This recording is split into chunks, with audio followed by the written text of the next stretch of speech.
La Universidad Estatal a Distancia, el Consejo Nacional de Personas con Discapacidad, CONADIS, el Consejo Nacional de Enseñanza Superior Privada, les da la más cordial bienvenida a esta actividad. Buenos días, mi nombre es Julio César Oviedo Aguilar y es un placer saludarlos. El Consejo Nacional de Rectores, CONARE, el Consejo Nacional de Enseñanza Superior Universitaria Privada, CONESUB, y el Consejo Nacional de Personas con Discapacidad, CONADIS, agradecen a todas las personas que se han conectado a esta actividad académica titulada La formación universitaria de profesionales en educación, el diseño universal para el aprendizaje y la educación inclusiva. Saludamos a las personas participantes que se unen a esta actividad. Nos acompañan también las personas integrantes de la comisión y subcomisión en temas de discapacidad en la formación universitaria. En esta videoconferencia, su participación es muy importante, por lo que solicitamos hacer uso del chat para preguntas y comentarios. También nos pueden enviar sus preguntas y comentarios a través del canal de YouTube o bien a través de Facebook. Les comentamos que la profesional Maceo Moya nos está ayudando con la interpretación LESCO. Si hay alguna persona que tiene dificultades o impedimento para escuchar bien, puede hacérnoslo saber por el chat. Muchas gracias. A continuación, la señora Lizdeth Barrantes Arroyo, directora técnica del CONADIS, hará la introducción a esta actividad. Buenos días, un abrazo a todas las personas que hoy nos acompañan desde diferentes puntos de nuestro país, funcionarios y funcionarias públicas, personas de organizaciones sociales, especialmente aquellos que trabajan en las universidades, en la formación de docentes. Muchas gracias por acompañarnos, por sumarse a este esfuerzo, por hacer cada día servicios más accesibles para las personas con discapacidad. Cada uno y cada una de ustedes son aliadas imprescindibles para lograr ofrecerle a las personas con discapacidad productos, servicios, bienes accesibles para las personas con discapacidad.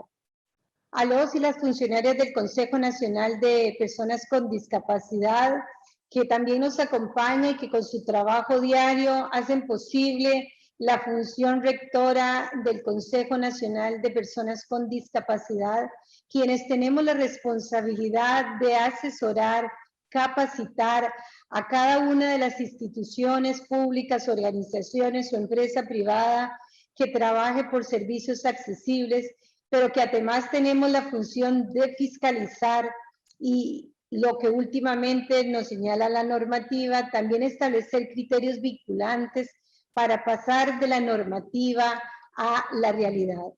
De forma especial quisiera saludar, pero también reconocer y agradecer el trabajo del Consejo Nacional de Rectores, CONARE, el Consejo Nacional de Enseñanza de la Educación Superior Privada, CONESUB, por convertirse también en aliados en estos procesos de capacitación y en especial a la subcomisión que ha venido trabajando para desarrollar diferentes actividades estratégicas que nos conduzcan precisamente a alcanzar estos resultados. Es extensa y muy rica la normativa que hemos creado en nuestro país y a nivel internacional, que nos señalan la necesidad de la inclusión de las personas con discapacidad, que nos indica que debemos trascender hacia una educación para todos. Los derechos humanos se basan principalmente en la dignidad de la persona y en el acceso que podamos dar en oportunidades. Ahí radica precisamente el nudo o el meollo de lo que nos dice el enfoque de derechos humanos. Cómo logramos ofrecer servicios con dignidad y con una gama de oportunidades para todas las personas. Pero cuando las personas se ven afectadas, ya sea por la pobreza, por la exclusión, por la discriminación, la violencia o la vulnerabilidad, o todo ello en su conjunto, nos empuja precisamente a la marginalidad. Y es precisamente en esta situación en la que quiero enfocarme, porque de aproximadamente 700,000 personas con discapacidad en nuestro país, la educación es la puerta al acceso a muchos de estos derechos que se han visto violentados, discriminados y nos lleva a las personas con discapacidad a la marginalidad. Si vemos las cifras que nos da la encuesta nacional de discapacidad, las personas con discapacidad se encuentran en el primer y segundo quintil de la pobreza. Y entonces entramos en ese círculo vicioso y a veces pernicioso de cómo lograr que las personas con discapacidad logren un desarrollo equitativo. Si no tenemos acceso a la educación, no vamos a tener oportunidades para el empleo. Si no tenemos oportunidad para actividades laborales, nos vamos inudablemente a conducir a la pobreza. Es necesario por eso que juntas y juntos rompamos este ciclo y esa puerta para entrarlo en la educación, pero una educación que sea para todos y para todas, una educación que le brinde oportunidades a las personas con discapacidad, indistintamente del tipo de discapacidad y en esta diversidad humana en la que nos encontramos. Es un gran reto de encontrar alternativas y mediaciones pedagógicas para lograrlo.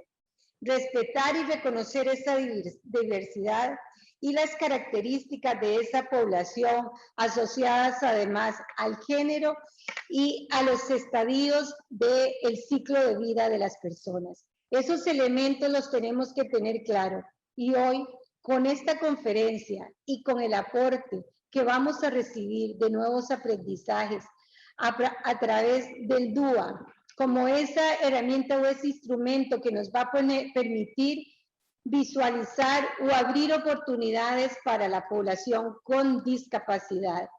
Así que es necesario que hoy cuando hablemos acerca de las personas con discapacidad, tengamos claro además de la normativa, cómo cada uno y cada una de nosotros podemos construir y hacer la diferencia.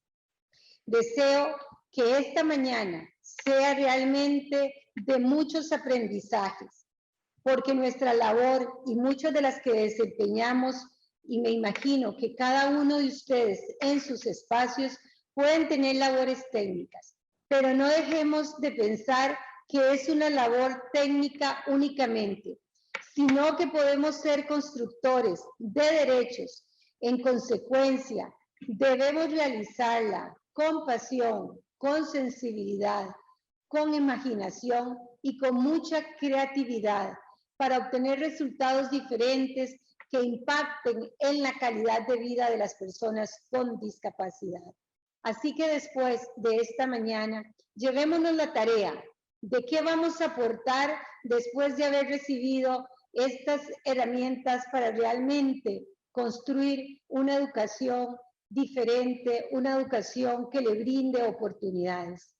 Muchos y muchas pueden tener experiencia y ser parte de esta construcción de normativa que hemos venido creando. Otros, hoy quizás puede ser su primera aproximación, pero les reitero, el Consejo Nacional de Personas con Discapacidad es también su aliado en capacitación y en asesoría para realmente ofrecerle a las personas con discapacidad a lo largo de su ciclo de vida, desde ese niño y esa niña que está en la etapa preescolar hasta la edad universitaria, de acuerdo sin importarnos esos tipos de discapacidad, sino que nos enfoquemos en las capacidades que tienen las personas y podamos construir realmente una Costa Rica más equitativa para las personas con discapacidad.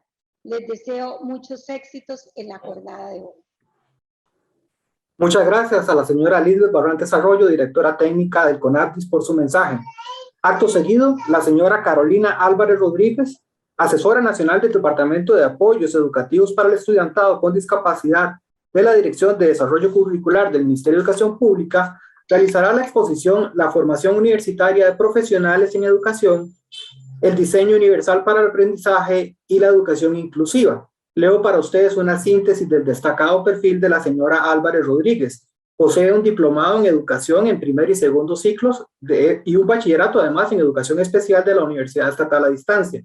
Es licenciada en educación especial con énfasis en necesidades especiales por la Universidad de Costa Rica. Máster profesional en educación temprana de la Universidad Santa Paula, de estimulación temprana, disculpen, Universidad Santa Paula. Está actualmente cursando Relaciones Públicas en la Universidad Latina de Costa Rica, así como la licenciatura en Personas Jóvenes y Adultas con Discapacidad en la Universidad Católica. En cuanto a su experiencia laboral, que es muy vasta, es encargada de la creación de herramientas de automatización de programación para la Dirección Regional de Educación en Cartago, de la creación además de la página web para la Dirección Regional de Educación de Cartago, así como el proceso de capacitación y transformación de 26 aulas integradas de la Dirección Regional de Educación de Cartago. Asimismo, ha liderado la creación de herramienta nacional para el cálculo automatizado de lecciones del Servicio de Apoyos Educativos en tercer ciclo y educación diversificada para el Departamento de Formulación Presupuestaria de la Dirección de Planificación Institucional del MEP. También se ha encargado del diseño del curso virtual Diseño Universal para el Aprendizaje para la Universidad Florencio del Castillo y del cuaderno complementario número 4, Pautas para el Acompañamiento en Proceso Educativo del Estudiantado, que asiste a los servicios de apoyo fijo e itinerante en problemas de aprendizaje para la Dirección de Desarrollo Curricular del MEP. Colabora además y participa activamente en la creación del documento orientador y documento interactivo Apoyos Educativos en el marco de la mediación pedagógica transformadora. Es también la encargada del diseño del curso de automatización, Diseño Universal para el Aprendizaje, un enfoque para el logro de aprendizajes esperados y habilidades en el contexto educativo, para la Dirección Curricular del Ministerio de Educación Pública, así como el diseño del curso, una nueva mirada de los servicios de apoyo en problemas de aprendizaje. La expositora ha tenido a bien compartir o va a compartir al final de este evento su presentación a través del chat para que ustedes lo tomen en cuenta y recordarles que también les pueden formular sus preguntas o hacerle comentarios a través del chat que tenemos en este mismo espacio o a través de Facebook o YouTube. Con ustedes, doña Carolina. Hola, muy buenos días. Muchísimas gracias por esta oportunidad. Ojalá que disfruten de esta charla. La preparamos con muchísimo cariño y esperamos que sea de muchísimo aprendizaje. Entonces, bueno, el día de hoy la charla, el diseño universal para el aprendizaje y su aporte a la educación inclusiva. Cuando nosotros hablamos de la educación inclusiva, deberíamos de entender hacia dónde parte, de dónde viene la educación inclusiva. Ahora doña Lisbeth nos comentaba este enfoque de derechos humanos, el reconocimiento a la dignidad intrínseca de las personas, al trabajo que debemos de hacer en todos los espacios para que todas las personas en realidad puedan accesar. Pero ese concepto de acceso tiene que trascender y trascender a la parte física, dejar de que sea solo la parte física, dejar de pensar de que el acceso está enfocado a una rampa, a un ascensor, sino a que la persona en situación de discapacidad pueda accesar a todos los espacios. Entonces, cuando nosotros hablamos de educación inclusiva, si bien es cierto, estamos refiriendo a las personas en situación de discapacidad, también estamos refiriendo a todas las personas. Nosotros no podríamos enfocar ni cometer el error de que la educación inclusiva es un sinónimo de discapacidad. La educación inclusiva es el marco que acoge a todas las personas y que acoge todas las formas de aprender y que debería de acomodar la educación en función de la diversidad y variabilidad que tenemos en los diferentes sistemas y ofertas educativas. ¿Cómo nosotros entendemos la accesibilidad? Bueno, debemos de recordar que la accesibilidad es la característica que van a tener todos los objetos, lugares, transportes, edificios, y hacen que todas las personas los podamos entender y utilizarlos con la facilidad. La accesibilidad es súper importante porque nos permite la participación y autonomía.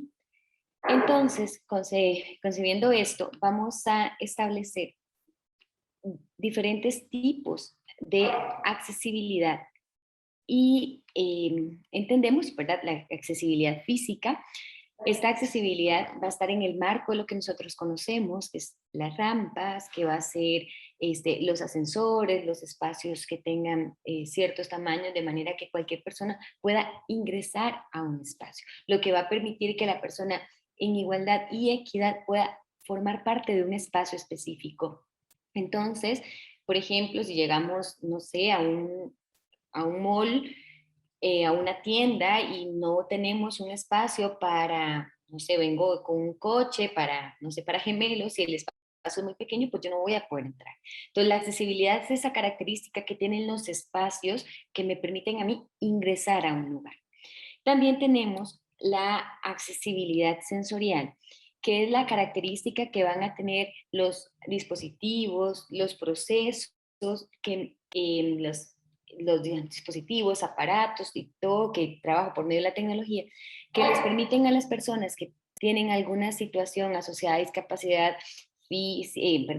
visual, auditiva, poder accesar también a la información. Entonces nosotros tenemos el acompañamiento del sistema braille, tenemos el uso de la LESCO, tenemos el texto a voz y tenemos un montón de aparatos y dispositivos que le permiten a la persona accesar a la información por medio de diferentes materiales y gracias a la tecnología. Y también tenemos la accesibilidad cognitiva. En la accesibilidad cognitiva, nosotros vamos a entenderla como la posibilidad que tienen los textos, los documentos, los productos que le permiten a las personas que sean en realidad entendidos y comprendidos. La accesibilidad cognitiva permite la participación real de todas las personas. Nosotros encontramos la accesibilidad cognitiva vamos a ver, en los trámites. Entonces, por ejemplo, si vamos a un lugar y llegamos y a la entrada nos dan una ficha, nos sentamos, esa ficha tiene un número, en la pantalla que tengo al frente me indican el número que corresponde, me llaman a nivel de audio por el número que corresponde, entonces eso simplifica el proceso. También lo encontramos en los productos. Yo podría tener una aspiradora con 100 botones y no poder encenderla, pero cuando el producto que yo compro tiene pocos botones, es más fácil, es más sencillo de usar. También encontramos la accesibilidad cognitiva en los trámites. Entonces, por ejemplo, si yo tengo que hacer un ingreso a una universidad, entonces si el trámite está en una infografía, tengo un tutorial para poderme matricular en video, tengo una persona que me explica y me orienta vía telefónica, entonces es más fácil de poder accesar y entender este proceso. Y también dentro de la accesibilidad cognitiva, nosotros tenemos la lectura fácil, que es la característica que tienen los textos que permiten que las personas podamos comprender. A veces nosotros, bueno, acá en este momento, nosotros conocemos el idioma español, lo hablamos, es nuestra lengua, primero o segunda, depende del público que estemos acá, y a veces lo que nosotros decimos o queremos decir no es comprendido en la forma en la que nosotros lo estamos diciendo, porque entre lo que yo digo y lo que quise decir hay una diferencia, y entre lo que la persona está entendiendo y quiere entender también hay una diferencia. Entonces, cuando nosotros hablamos de la lectura fácil, nos pide esta característica que sea en vocabulario simple, nos pide que las palabras sean, que las frases sean cortas, y esto permite una mayor participación autónoma. El uso de imágenes también. El objetivo es que si yo entiendo lo que se me quiere decir en este papel, entonces puedo tomar decisiones sobre ese papel. Entonces vean que la accesibilidad a la hora que nosotros mencionamos o la vemos desde la educación inclusiva, es una puerta para eliminar barreras, pero no solo las barreras arquitectónicas o de estructura, sino más bien de esas también estructuras mentales e inflexibles que tenemos en nuestros currículos. Tiene que buscar la participación real hacia el aprendizaje. Tomando en consideración estos conceptos de accesibilidad, ahora vamos a pasar a otro concepto, ¿verdad? De integración a la inclusión. Nosotros cuando hablamos de integración no es solo que la persona en situación de discapacidad o que una persona que viene migrante o cualquier minoría forme parte de un lugar. No podríamos decir que mi centro educativo, bueno, mi escuela, mi colegio, mi universidad es inclusiva porque tenemos estudiantes en situación de discapacidad ahí. Ahí están en igualdad, están en el mismo lugar. Pero tenemos que trascender hacia la equidad. Y la equidad es la oportunidad de que todas las personas, a pesar de que tengan las mismas oportunidades, tengan los ajustes pertinentes en el momento que lo requieran. Ni muchos ajustes que no requieran, pero tampoco evitar ofrecer los ajustes en forma oportuna. Cuando hablamos nosotros de equidad, estamos buscando que la persona participe de ese proceso y se generen ciertos apoyos que le permitan accesar a ese aprendizaje, que le permitan desde la forma en la que aprende comprender lo que está sucediendo y convertirse en ese aprendiz experto de este proceso educativo. Nosotros, a la hora de que hablamos de la educación inclusiva, vamos a entender y definir los principios que lo van a acoger y que nos deben de caracterizar a todas las personas que trabajamos en el marco de la educación, ya sea que trabajemos en universidades, en centros educativos, que trabajemos formando, que trabajemos defendiendo el proceso de las políticas. Deberíamos de buscar el acceso, pero ese acceso de accesibilidad física trascendido hacia la accesibilidad sensorial y a la accesibilidad, a la accesibilidad cognitiva que tienen las personas o que deberíamos de propiciar que tengan las personas. El acceso al espacio, el acceso a la información y lo más importante, el acceso a la construcción de aprendizajes significativos que le permitan a la persona realizar puentes cognitivos y secuencias cognitivas y curriculares para la formación y consolidación de aprendizajes y que esos aprendizajes se conviertan en la base para nuevos aprendizajes. Entendiendo esto, que el acceso de verdad a ese aprendizaje le permita a la persona, pues, el otro principio, que es participar, pero una participación activa, donde la persona es el centro de su proceso, donde la persona construye su aprendizaje, donde la persona define y toma los mecanismos para acomodar y asimilar lo que está aprendiendo y poderlo utilizar en todas las demás áreas de su vida. Cuando nosotros hablamos de la participación, no es que quién levanta la mano y si te sabes esto de memoria, sino cómo esa persona tiene una participación real en la construcción de su propio aprendizaje, en la construcción de su ritmo de aprendizaje, en la construcción de los contenidos y acomodación de procesos que le permitan de verdad formar parte integral del proceso educativo. Tenemos la permanencia. Cuando una persona está accesando no solo a los espacios, sino también está recibiendo el aprendizaje, lo está acomodando. Y cuando la persona está participando activamente, posiblemente ¿verdad? Aumenta las posibilidades de que se mantenga en ese lugar, porque me están respetando mi voz, me están respetando mi forma de pensar, me están respetando mis intereses y mis necesidades, están generándome los apoyos que requiero, me están dando las oportunidades para que yo avance. A veces el sistema nos echa, a veces el sistema nos dice chao, a veces el sistema no se ajusta o nos deja atrás. Cuando nosotros hablamos de la permanencia, buscamos que nadie se quede atrás, que todas las personas se mantengan en el proceso educativo y lo logren culminar con éxito, siendo actores y actrices, partícipes importantes de su propio proceso y construyan su propio aprendizaje. Y posiblemente, si nosotros logramos que la persona accese, que participe y se mantenga, buscamos entonces que haya un avance curricular, un avance cognitivo, secuencias, engranajes y por lo tanto aprendizajes significativos. Nada ganamos que una persona pase por el sistema educativo y salga igual que como cuando inició. A veces deberíamos de llevar a la reflexión que una persona que entra a un curso no debería de ser la misma persona a la que sale. debería de haberse movilizado esas estructuras cerebrales, debería haberse modificado, haber reacomodado esas estructuras que tenemos a nivel o esas conexiones sinápticas y formar otros aprendizajes que le den herramientas a la persona para poder enfrentar la vida.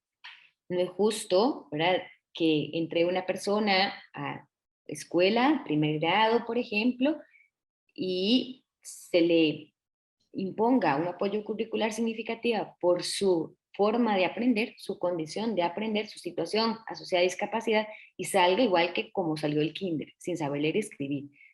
Entendiendo nosotros que cuando una persona aprende a leer y escribir, se cambian las estructuras neuronales, nuestros procesos cognitivos se acomodan para recibir nuevos aprendizajes.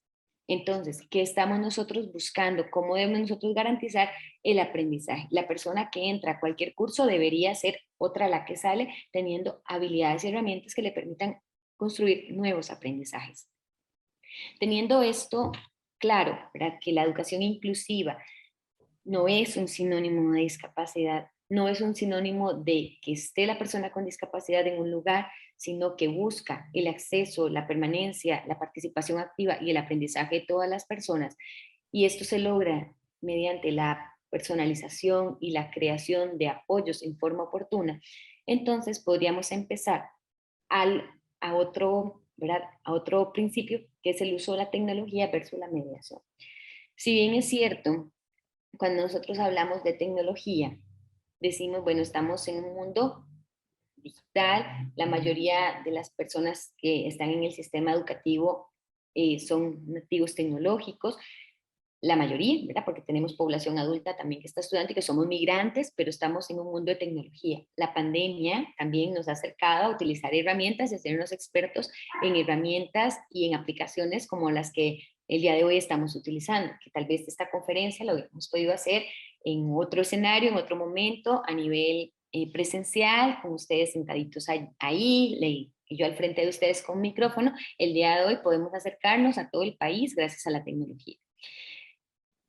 Una de las características que tiene la tecnología es que se puede adaptar. Yo puedo decidir si escojo utilizar para esto un PowerPoint, si escojo una presentación por medio de Janely, puedo escoger una presentación por medio de la herramienta de Prezi, por medio de Canva. O sea, hay infinidad de materiales en los que yo puedo presentar el material. Entonces, si bien es cierto, la tecnología a mí me permite adaptar, me permite también optimizar los recursos, porque yo podría decir, bueno, vamos a explicar esto, voy a poner después un video, quiero explicar esto de esta forma, entonces vamos a hacer un mapa conceptual y para eso están estas herramientas, quiero un trabajo en grupo, entonces los voy a acomodar en salas.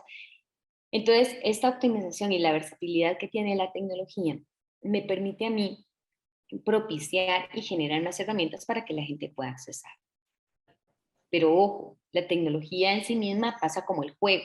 Si no tiene un objetivo de mediación, si no tiene pues, un andamiaje de este proceso, yo puedo tener un montón de aplicaciones y a fin de cuentas no voy a lograr el aprendizaje ni que la persona de verdad participe activamente porque lo voy a dejar atrás.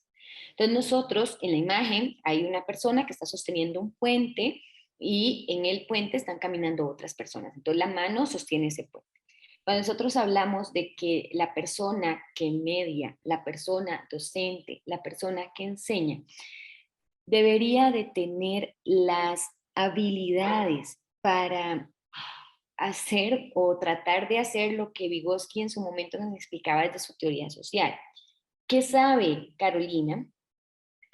¿Cuáles son mis objetivos de este curso? ¿Qué es lo que yo necesito que Carolina aprenda para que lo pueda implementar después en su proceso, en su formación, en su profesión, en su vida? ¿Y cuáles son las estrategias que yo voy a llevar y hacer para que Carolina pueda pasar de este lado del puente al final del puente? Para que ella pueda cruzar el puente.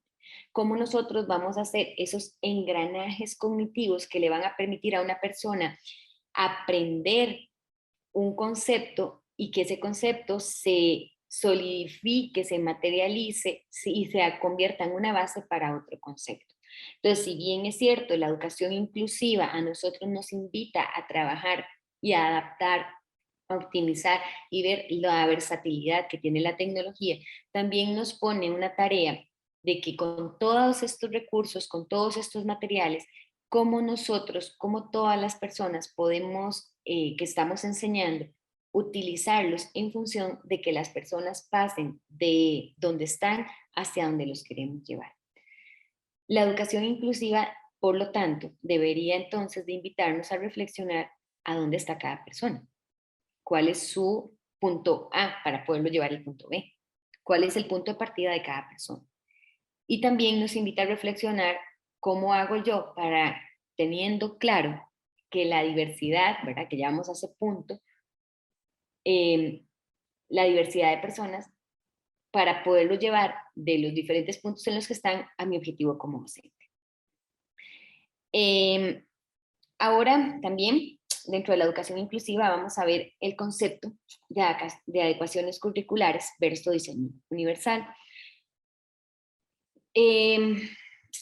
Cuando nosotros hablamos de diseño universal, y aquí entramos en temática propiamente ya del DUA, pero vamos a hablar del diseño universal de arquitectura, que es la base del diseño universal para el aprendizaje.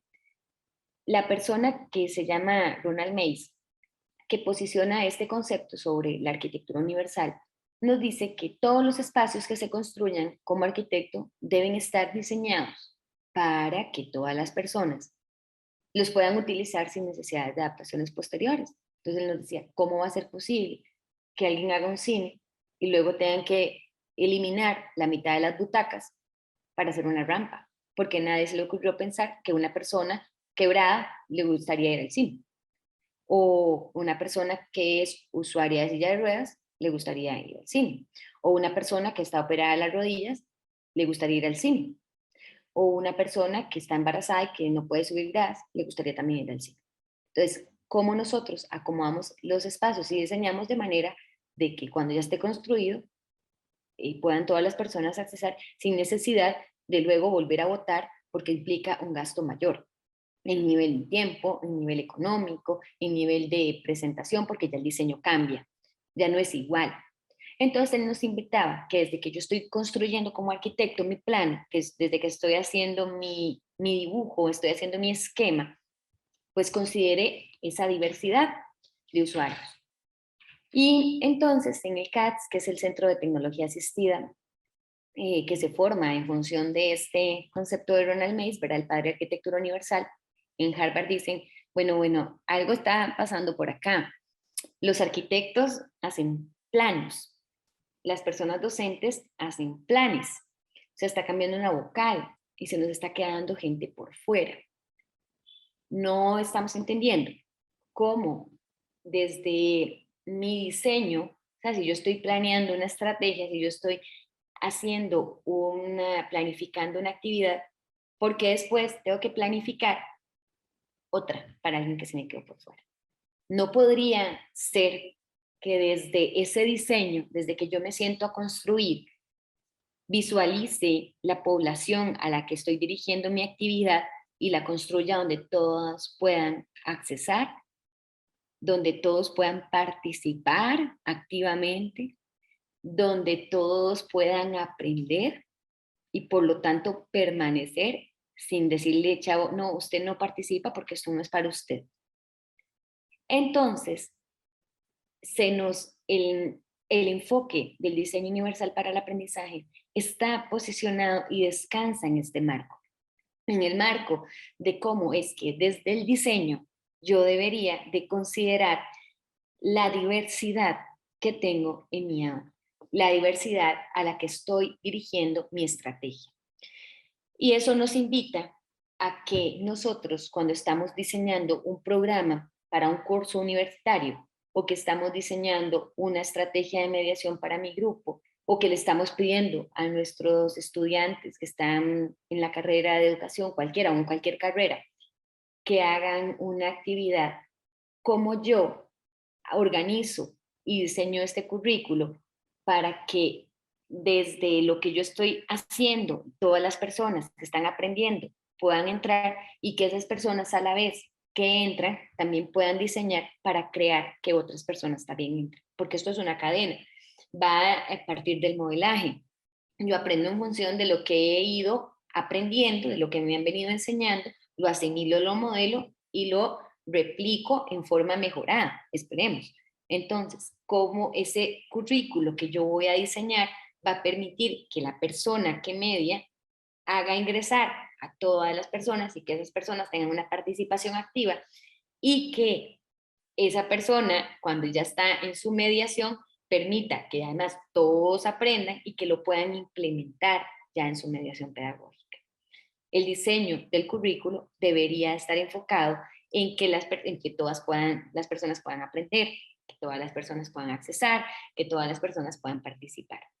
Y esto se logra eliminando todas las barreras que presentan para el aprendizaje y la participación.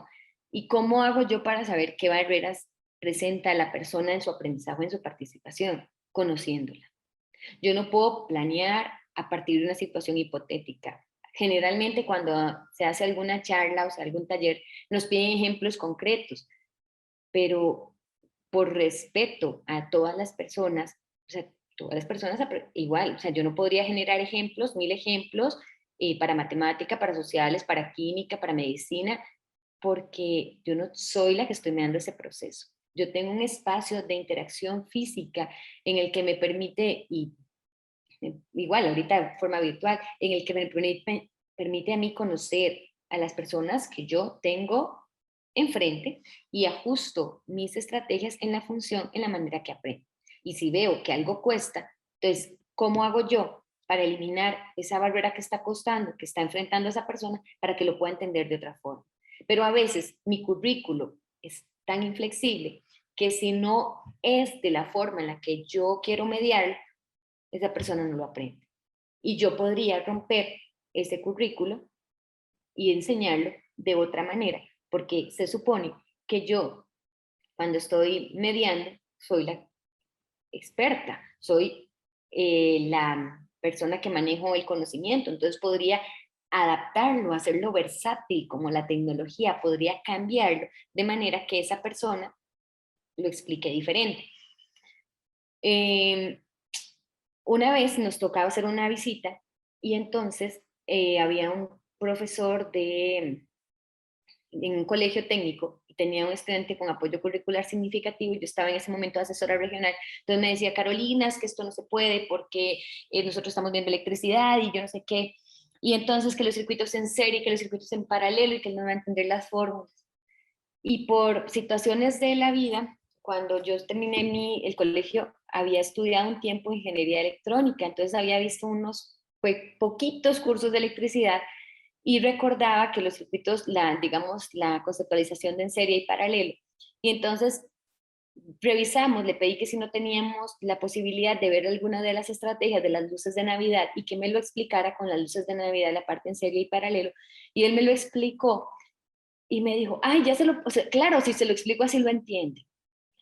Yo tenía el mínimo concepto de eso, no les puedo decir la fórmula porque en este momento no sé, pero hay muchas maneras de eliminar la barrera para el aprendizaje y hacer que esa persona participe. Va a depender entonces cómo yo modifico mi currículo, cómo he diseñado mi currículo para que esa persona que enseña pueda decir, ok, este es el perfil que espero de este estudiante. Esto es lo que yo espero que esta persona aprenda.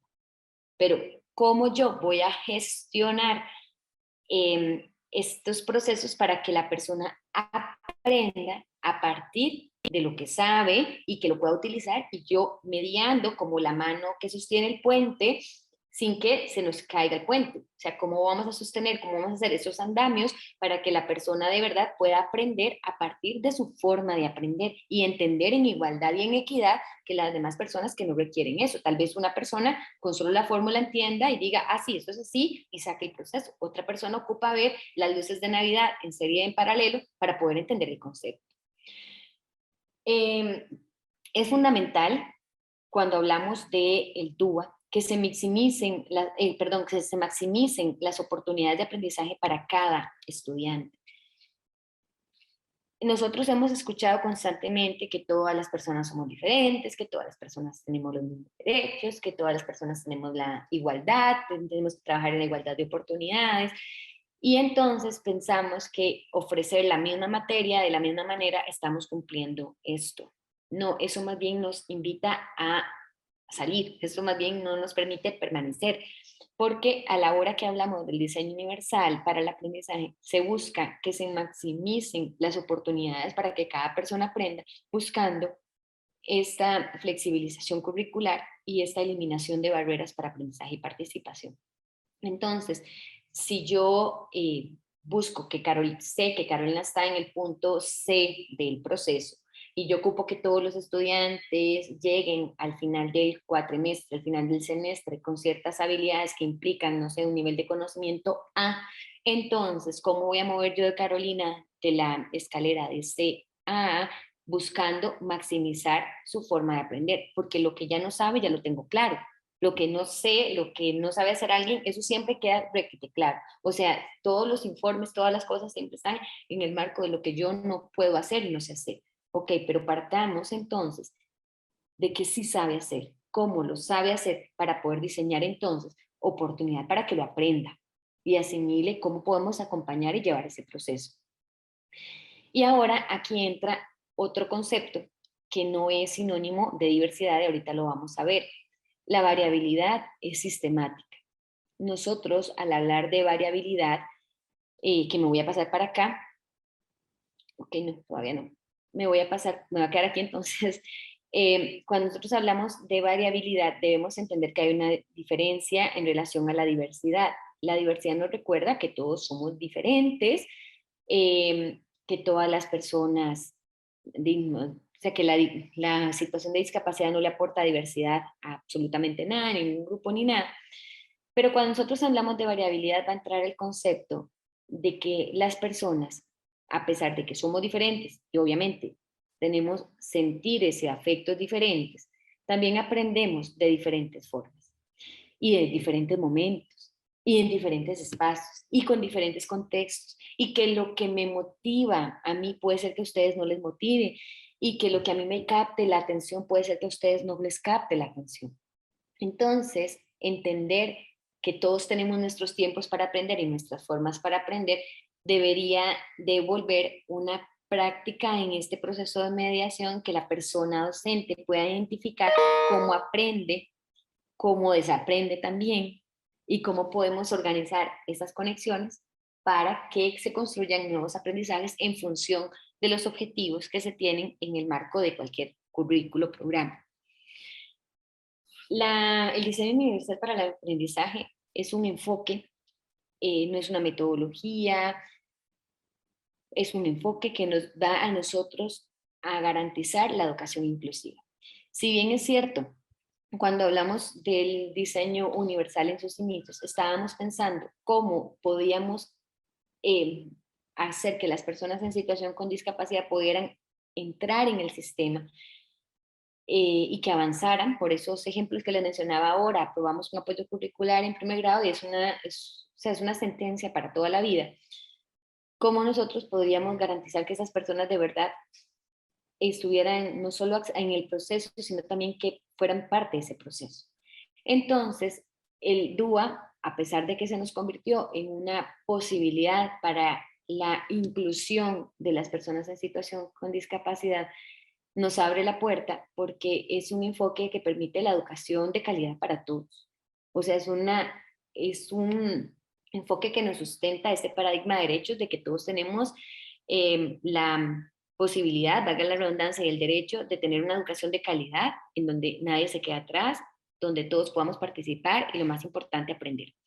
Entonces el DUA tiene fundamentos, ¿verdad? El diseño universal para el aprendizaje tiene 3 fundamentos que ya hemos venido hablando. La accesibilidad y entendiéndose esta accesibilidad como la posibilidad de entrar físicamente, de que tenga los ajustes y apoyos sensoriales que me permitan a mí también recibir la misma información en igualdad y en equidad, y también la accesibilidad cognitiva que me permite a mí comprender qué es lo que está pasando.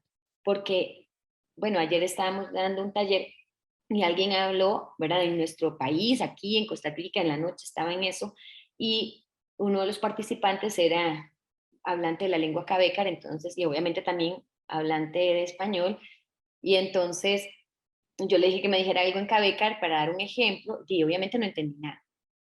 Y cuando lo hice en español, todas las personas entendemos. Entonces, como esa accesibilidad también que me invita a mí a comprender lo que está sucediendo y que usemos entonces el mismo lenguaje, porque yo podría decir las cosas técnicamente muy bonitas y tal vez nadie estaría comprendiendo. Entonces, ¿cómo utilizamos las cosas para que sea un lenguaje donde todos podamos comprender y de verdad avanzar? El uso de la tecnología, comprendiéndose la tecnología con los aspectos que hablábamos ahora, la adaptabilidad que tienen, la versatilidad que tienen y la optimización, teniendo claro que no es un fin en sí misma la tecnología, sino que me permite a mí ajustar y acomodar ese proceso de mediación que debo de realizar. Y otro principio que tiene el diseño universal para el aprendizaje es que posiciona la neurociencia. Entonces, en la neurociencia nosotros nos dice ese estudio de, en realidad, cuando yo estudio alguna carrera asociada a educación o cuando soy formador de personas que están estudiando educación o cuando simplemente soy un profesor que enseño cualquier carrera, pues yo debería de saber, y aquí voy a hacer un paréntesis, no es que les estoy invitando a que todo el mundo se matricule en un curso de neurodesarrollo ni neurociencias, no, pero deberíamos de saber y estar en nuestros programas cómo aprende una persona, cómo aprende el cerebro de todas las personas. Si yo no sé cómo aprende, entonces ¿cómo voy a enseñar? Entonces, o sea, uno de los primeros cursos que debería de tener cualquier universidad es que todas las personas entendamos cómo es que aprendemos, porque si yo sé cómo aprenden, entonces puedo enseñar. ¿Qué nos dice a nosotros el diseño universal? Pues en la imagen se ve el cerebro, está del lado derecho, viendo hacia el frente, ¿verdad? Del lado derecho, perfil derecho. Entonces tenemos que van a estar los tres sistemas. Entonces el sistema límbico, que es entonces yo les digo, bueno, vamos a poner las manos detrás del cuello. Entonces ahí vamos a empezar con ese sistema.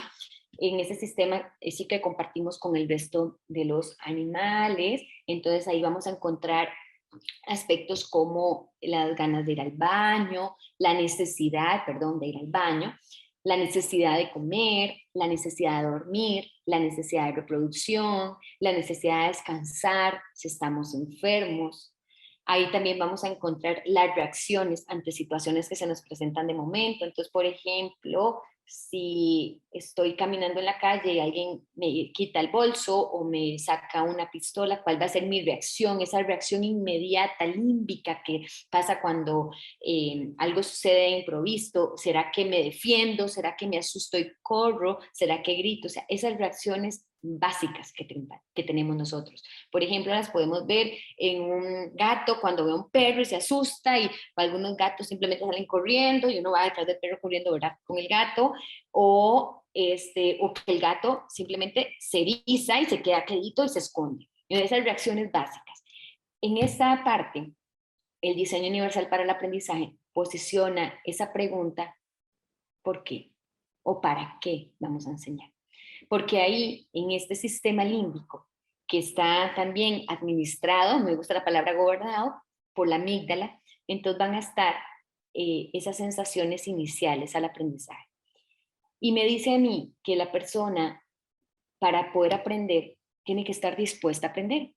¿Y cómo hago yo para que alguien esté dispuesto a aprender? Bueno, tiene que estar motivado y tiene que estar atento. Pero estos procesos de motivado y atento son procesos internos. Sí, pero están directamente influenciados por el entorno, por la parte externa. Si a mí no me interesa lo que está pasando, mi cerebro simplemente va a seguir en lo que está. Posiblemente está más interesante un día, posiblemente está más interesante la lectura, el mensaje que me entró, y mi cerebro no va a captar esa atención. Entonces, recordemos que nuestro cerebro está constantemente percibiendo a través de nuestros sentidos. Y si la información que está afuera, ¿verdad?, lo que está pasando alrededor no es importante, mi cerebro no va a captar, no va a percibir, se lo está percibiendo, lo está ignorando y no va a poner la atención. Si yo no pongo la atención, no me emociona, no hay una emoción, no se genera nada, simplemente apatía y sigo en lo que estoy, no me motiva. Y si no hay motivación, no se adquiere un proceso de atención sostenida y por lo tanto no hay memorias, y sin memorias no hay aprendizaje. En el sistema límbico encontramos los procesos implicados en el aprendizaje. En el sistema límbico encontramos la percepción, encontramos la emoción, la motivación, la atención y las memorias. Si eso, cuando yo estoy enseñando, yo no logro hacer que mis estudiantes todos se sientan primero recibidos, bien acogidos, que se sientan que forman parte de este proceso, ya no voy a lograr mucho. Si yo no siento que mis estudiantes se sientan motivados, ¿verdad? Que digan, uy, pero qué chiva esta clase que están dando, uy, es que este profesor siempre viene y nos pone retos, uy, es que tiene una forma dinámica, siempre llega y empieza la clase con un juego o con una pista. Si yo no logro despertar eso, posiblemente no voy a lograr consolidar otros procesos necesarios para aprender. Entonces, cuando a nosotros el DUA nos dice, ok, primero, antes de enseñar cualquier cosa, céntrese en los afectos, siéntese en cómo se siente esa persona que tiene al frente. Si usted va a enseñar, primero preocúpese por la persona que tiene al frente. Y esto nos devuelve el modelo social. Óigame, primero soy persona, deje de verme la etiqueta de la discapacidad, déjeme ver la etiqueta del país de donde vengo, deje de verme el género. Primero soy persona, respéteme como persona, acépteme como persona. Y eso que soy diferente, que aprendo diferente, que me motivan cosas diferentes, también respétemelo. No es que no somos iguales, es que no hay una persona igual que otra. Tenemos clarísimo, y si yo aquí les digo, bueno, vamos a hacer un juego, todas las personas que están acá, vamos a buscar la pareja con la que compartimos la huella digital, van a decir, oiga, ¿qué está diciendo Carolina? Sí, nadie tiene la misma huella digital.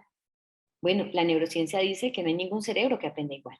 Entonces, ¿por qué nos empeñamos a usar los mismos métodos y el mismo currículo y la misma metodología de enseñanza para todo el mundo? Si todos los cerebros aprenden diferente, porque el cerebro es una huella digital. Y lo que a mí me emociona, lo que a mí me motiva, no le emociona ni le motiva a los demás.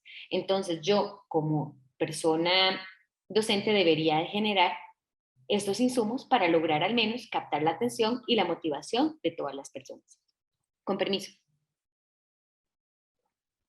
Gracias. Una vez que ya tengo posicionada a la gente atenta, uy, esto que está diciendo Carolina me interesa, esto que está diciendo Carolina está bien bonito, entran las redes del conocimiento. Ya ahora sí, ya los tengo atentos, ahora sí, métame contenido académico, métame materia, enséñeme lo que me va a enseñar. Pero eso sí, si vamos, ya los motivé, hicimos un juego, y ahora sí nos vamos a sentar en filas y vamos a dictar o hay un examen, de sí, perdí otra vez la atención. Vean que dentro de la parte límbica, esta abraza casi que todo nuestro cerebro. La parte morada está digamos, como en la parte de atrás y la parte azul está en la parte frontal, digamos, en la frente. Entonces, la verde está tocando tanto la frente como la parte de atrás de nuestro cerebro. Si yo logré y solo hice una actividad inicial de motivación y de atención y acomodación de interés, cuando empiece la parte cognitiva voy a perder la atención y si pierdo la atención voy a perder necesariamente la construcción de memorias. Entonces, esto lo que me dice es, usted tiene que tener, y este es el principio más importante, a sus estudiantes motivados y atentos siempre y siempre dispuestos a aprender para que usted pueda generar conocimiento y ese conocimiento para que sean o mantenga los procesos de atención, los procesos de motivación y esos procesos de interés, intente por favor de que estos procesos sean representados de muchas maneras, que sean versátiles, que sean optimizados, que sean por diferentes canales sensoriales. Y luego también para que la persona asuma y pueda implementar lo que sabe, porque la educación debe trascender. Esos exámenes que son todos de memoria, que son todos de conceptos, o sea, hay que quitarlos. Y me invita a mí a decir, ok, ¿cómo, verdad? ¿Cómo yo voy a permitir que la persona me muestre lo que sabe? Porque siempre un examen de memoria, ¿por qué no hacemos un foro, una discusión? Podríamos hacer un análisis de situaciones en función de la forma en la que la persona aprende y percibe para que me devuelva lo que sabe, lo asimile, lo construya y se convierta en un aprendizaje significativo que pueda usar a lo largo de su vida. Teniendo esto claro, entonces, hay que cerrar esto, desde el diseño universal, la ecología del aprendizaje DUA nos dice que un aula DUA, independientemente en el marco la oferta educativa en la que se encuentre, ya sea en educación primaria y secundaria o educación universitaria, tiene que buscar que la persona aprenda a enseñar en función de qué, de cómo aprende cada persona que tiene enfrente.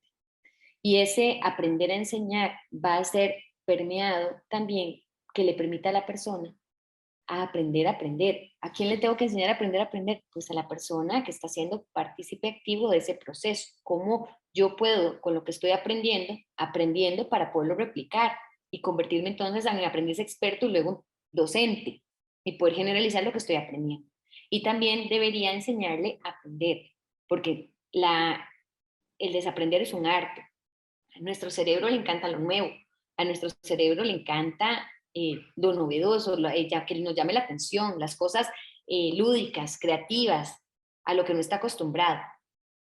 Pero le da mucha pereza aprender cosas diferentes, porque ya está en una metodología. Entonces, ¿cómo nosotros podemos enseñar a volver a aprender este proceso educativo?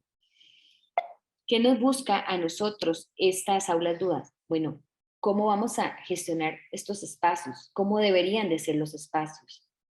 Seguimos en filas. Un día de estos vi un video que estaba muy interesante y había una persona que estaba juzgando al Estado. Entonces sentaron a la figura, digamos que al ministro, sentaron ahí al ministro de Educación y lo estaban juzgando, o digamos a esta parte que tenga que ver con la parte educativa. No sé quién era, pero estaba sentado ahí esa persona representando el Ministerio de Educación.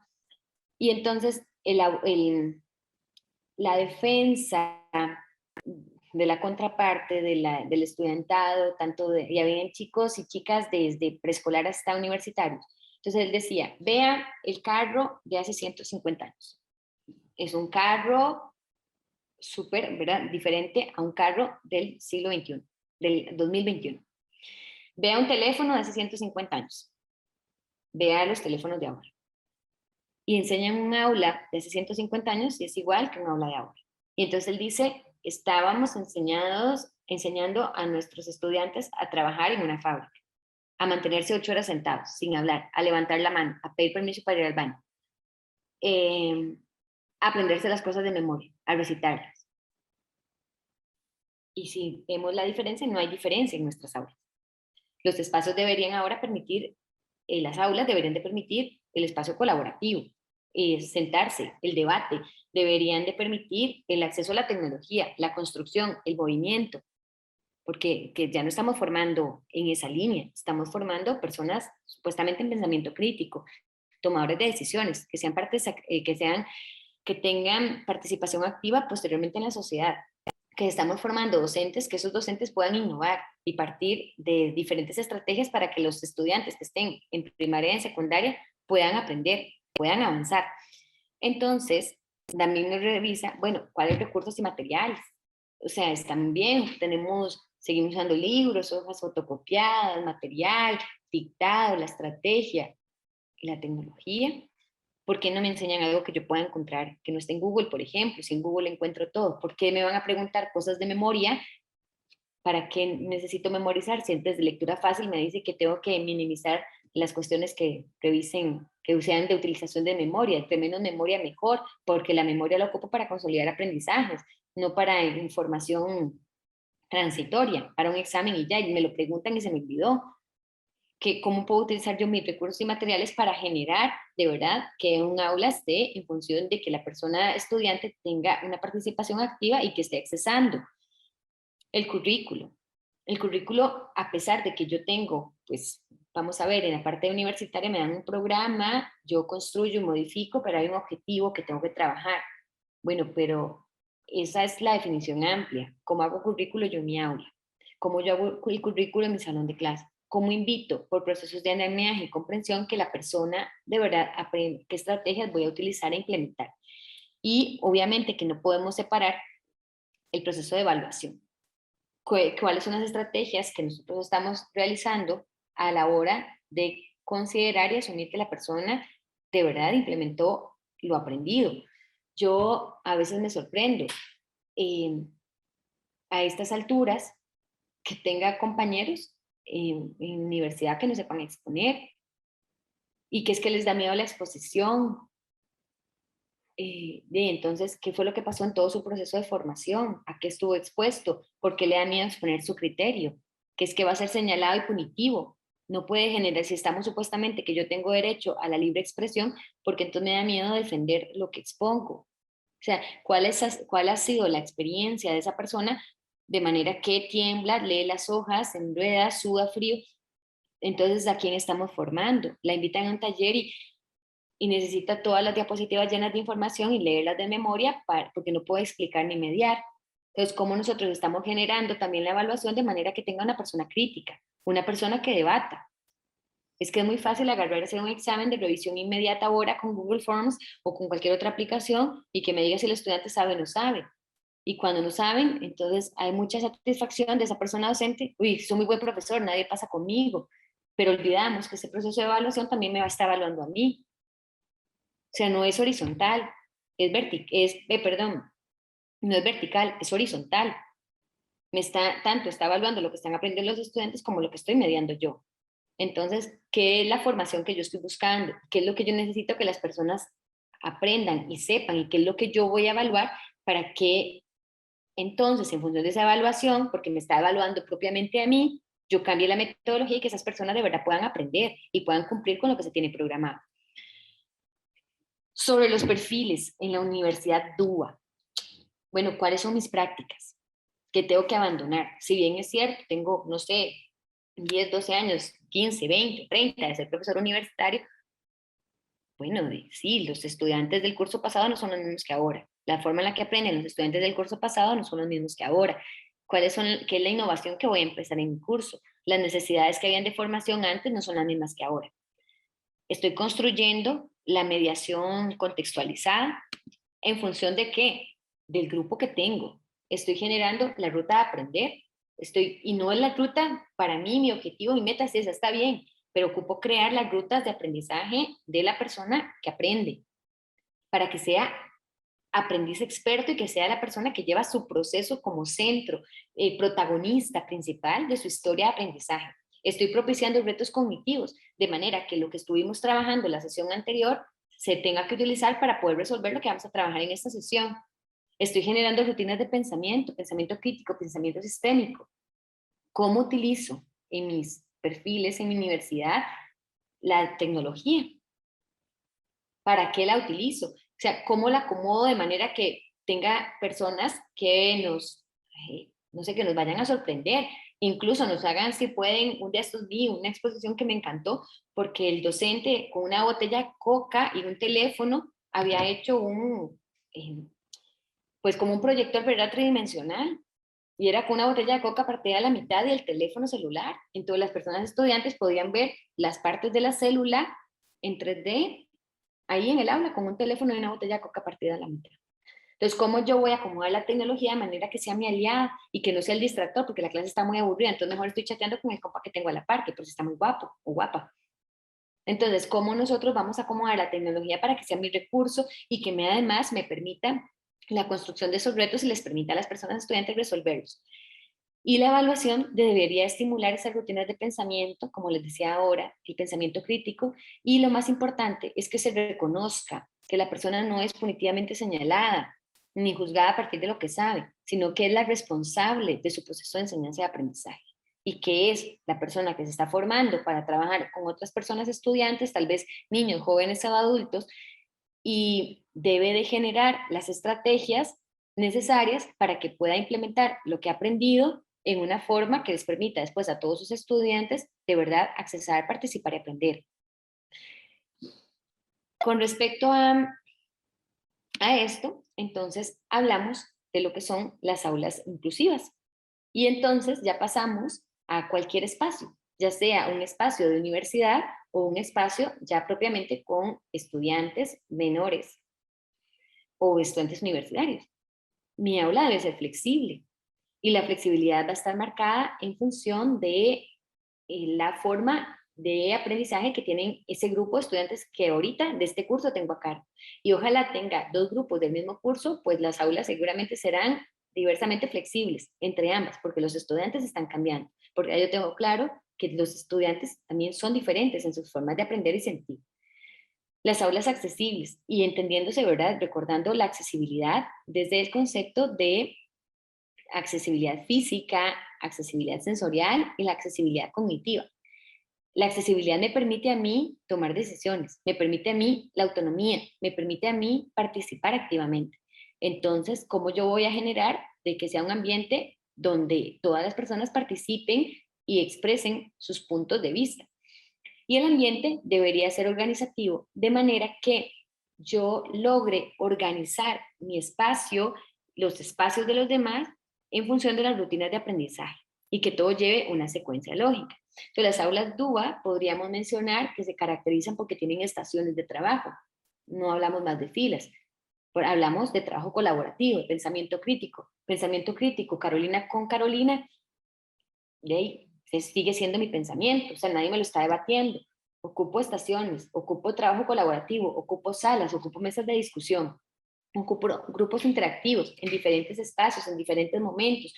¿Qué vamos a trabajar? Bueno, este grupo va a resolver esto, este grupo va a resolver esta situación y luego en conjunto buscamos la situación global. Podríamos, no sé, dividir un problema en diferentes partes y que cada grupo resuelva una parte para lograr digamos, la salida final o ser el mismo problema y ver la solución que da todos, digamos, que da cada grupo a este problema. Porque algo que tenemos que entender es que en el aula de duda no hay respuestas incorrectas, sino que todas las respuestas son válidas y si hay alguna respuesta que hay que redirigir, vamos a acomodarla desde los aprendizajes, desde los conceptos, porque si vemos por respuestas incorrectas es porque hay conceptos de memorias. Vemos también los rincones son fundamentales. Tenemos que entender y respetar que las personas aprendemos diferentes y sentimos diferente. Cuando nosotros hablamos de ambientes y rincones, esos ambientes deberían estar en función de la diversidad de sentires que hay. Entonces, hay personas, vamos a ver, el DUA dice que es un mito pensar que las personas visuales, que en este caso auditivas para aprender, aprenden solo de esa forma. Pero yo debería tener espacios donde hayan espacios para las personas que gustan hacerlo en forma visual, kinestésica o auditiva, la misma actividad y que se acomoden en función de sus ambientes de aprendizaje. Y obviamente las parejas colaborativas, porque nosotros somos seres sociales y nosotros ocupamos de la colaboración en todo momento. Y no por tener una situación con discapacidad requiero apoyo, sino que las parejas de trabajo colaborativo y cooperativo son fundamentales para la construcción de aprendizaje. Y esto también cambia. Es muy diferente entender a la persona que media que el punto de vista de un compañero o compañera. Si nosotros trabajamos en forma colaborativa, esto a nosotros nos va a pedir entonces un aprendizaje mayor y vamos a poder cuestionar. Y ese profesor va a tener un rol, o profesora, perdón, va a tener un rol de mediador, donde no es el protagonista, donde no es la parte importante, donde está dando la relevancia a lo que están aprendiendo los estudiantes y se está mediando. Entonces tiene que generar muchísimas oportunidades. Imagínense qué bonito, en una aula universitaria donde me están, no sé, formando para ser docente de matemática, que me permitan a mí, vamos a ver, no sé, la introducción al cálculo, por ejemplo, y entonces que introducción al cálculo me permita a mí diferentes formas de resolver y conocer varios procedimientos y varias estrategias con diferentes aplicaciones para resolver eso, ese profesor cuando llegue a mediar matemática en primaria, ¿cómo lo va a trabajar? Entonces vean la importancia de nuestra mediación desde la formación y parte del currículo. Con respecto a las escuelas DUA, tenemos también la evaluación y la evaluación debería ser a partir de la realimentación. Cómo nosotros desde nuestra mediación pedagógica o andragógica agarramos y decimos, ok, lo que sabe este estudiante se debe enriquecer de esta manera o se debe redirigir. El error es una fuente para aprender. Claro que si yo me equivoco y me ponen un 0, de sí, me voy a frustrar, lo voy a dejar botado, me invito a salir, ese profe o esa profe, ya, chao. Pero si es el rol, vamos a decir, ok, vamos a tomar esta experiencia de aprendizaje y la vamos a enseñar, la vamos a mediar, entonces imagínense qué interesante sería, porque el error siempre es parte del aprendizaje. Los procesos, no solo de evaluación, los procesos de evaluación siempre deberían de contemplar la autoevaluación. ¿Qué estoy aprendiendo? ¿Qué debo por mejorar? en uno de los cursos que se están diseñando, que bueno, que ahorita está digamos, dándose en este momento, hay una tabla que se llama una lista de verificación. Entonces se les dio a las personas docentes que ahorita están trabajando en un servicio específico que dijeran, de acuerdo a lo que deberían de saber, según lo que estaba posicionado en el curso, en qué deberían de mejorar, y vieran qué interesante, porque esa evaluación no tiene suma ni resta por hacerla o por no hacerla. Nadie tiene una nota por hacerla, ni por no hacerla, pero todas las personas la contestaron, y la contestaron con sinceridad. Y están diciendo, necesito aprender esto, o necesito mejorar, esto sí lo tengo, pero me gustaría aprenderlo. Entonces, ¿cómo yo genero esos espacios de autorreflexión? Si yo quiero personas críticas, deberíamos de ser primero autocríticas. Si yo quiero personas reflexivas, debería ser yo primero autorreflexiva. Entonces, ¿cómo me permite a mí la universidad generar estas habilidades? La coevaluación. Como les decía, el trabajo entre el par es diferente a la evaluación con la mirada del docente. En cambio, el compañero o la compañera nos va a generar otra visión con una justificación, y que el profesor y profesora pueden agarrar de ahí para mediar la evaluación en grupos, acomodarnos, hacer esas competencias, son riquísimas, y nosotros podríamos implementar muchísimas técnicas que un examen memorístico, muchísimas otras técnicas. Las universidades deberían de generar en sus cursos que cómo van a hacer la parte de evaluación, y no solo sumativa al final, sino cuál es el proceso que lleva este curso, este seminario, como se llame, en función de todas las acciones que se realicen, y cada acción que se realice tenga un valor que le permita al estudiante no solo pues pasar su nota, sino también aprender y luego utilizarlo, y que tengan variabilidad. Uno de los cursos que estaba llevando ahorita en este cuatrimestre que ya terminó, me hicieron un examen final y fue impresionante. Yo dije, ni voy a reclamar nada, porque la verdad fue impresionante. La profe nos pidió de memoria que pusiéramos 4 procesos que se habían dicho en una diapositiva. Yo no soy de tomar pantallazos, yo soy de escuchar y de acomodar lo que estoy diciendo y reacomodarme. No tomo pantallazos de nada, y jamás, y tal vez tomo uno que otro apunte, pero los procesos que se mencionaron ahí para mí no fueron relevantes, porque estaban también en contra de algo que yo creía, entonces no lo tomé como relevante. En el uso de la tecnología, siendo sincera, le pregunté a mi prima, que tiene formación alta en eso, y entonces ya me dijo cuáles eran esos procesos. Entonces yo contesté con mi respuesta y complementé poniendo los procesos, pero justifiqué en forma crítica lo que pasaba desde lo que ella estaba preguntando, y luego con la información que me dio mi prima lo articulé. Pues adivinen, me la pusieron mala, porque me preguntaron de memoria los procesos. Y yo me quedo, pero si aquí hay todo, o sea, viene justificado cada uno, están con la parte crítica. Yo, bueno, está bien, malo para ella porque sigue siendo memoria. Entonces también cómo nosotros estamos generando y qué estamos pidiendo y devolviendo, y cuál era el objetivo de eso. Un examen, o sea, que a fin de cuentas no estaba respondiendo ni va a resolverme absolutamente nada para mi formación, mi trabajo, mi profesión. Entonces esas cuestiones nos deberíamos nosotros de analizar. Cuando nosotros hablamos de aprendices expertos, cuando hablamos de que la persona sea el protagonista de esa historia, entonces entran los principios del diseño universal. Ahora hablamos digamos, del sistema límbico, cognitivo y ejecutivo, que están completamente implicados en los procesos de aprendizaje. Los principios DUA están relacionados con esos sistemas, y entonces la implicación, que es el primer principio del diseño universal para el aprendizaje, me invita a mí a decir que esa persona tiene que estar motivada y decidida a aprender. Entonces, para poder lograr que un aprendiz experto, yo como persona que enseño y como persona que construyo currículo, debería considerar las formas de aprender. El otro principio del diseño universal es la representación, y busca que la persona sea tomadora de sus conocimientos y los organice en función de lo que requiere, que haga la selección de los materiales que está ocupando. Entonces nos habla de muchas formas para representar la información. Entonces aquí entramos, bueno, en los tiempos para aprender y los requerimientos y materiales para aprender. Y también el otro principio del DUA, que es la acción y la expresión, que, perdón, la presentación dice motivación, pero ese es el primero, voy a arreglarla, no me fijé que había puesto motivación, es que me encanta la parte de motivación.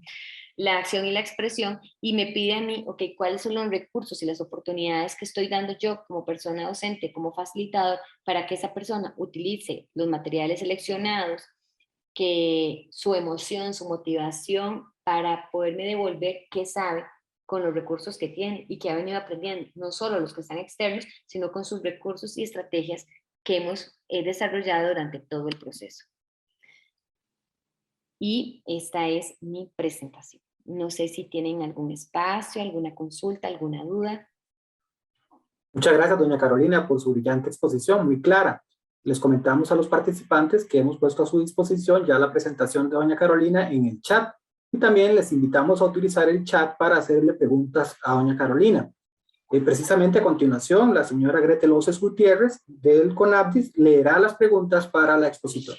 Gracias. De momento en el chat y en las diferentes plataformas no ubicamos preguntas, así que agradecemos a las personas si tienen comentarios que realizar, lo pueden realizar por estas vías o bien en el chat de Zoom de esta actividad. Vamos a dar un espacio de 2 minutos para que puedan plantear sus preguntas para luego posteriormente que la expositora pueda responderlas. Nos dice doña Laura, la exposición ha estado muy clara y enriquecedora de la Universidad Senfotec. Acá tenemos una consulta excelente. ¿Hay alguna guía de cómo implementar estas prácticas en los cursos? Un poco más práctico. Ok, claro. Si nosotros agarramos la información desde el diseño universal para el aprendizaje y recordamos que tenemos los principios que son múltiples formas de implicación, múltiples formas de representación y múltiples formas de acción y expresión, tenemos que son los principios. Cada principio tiene 3 pautas.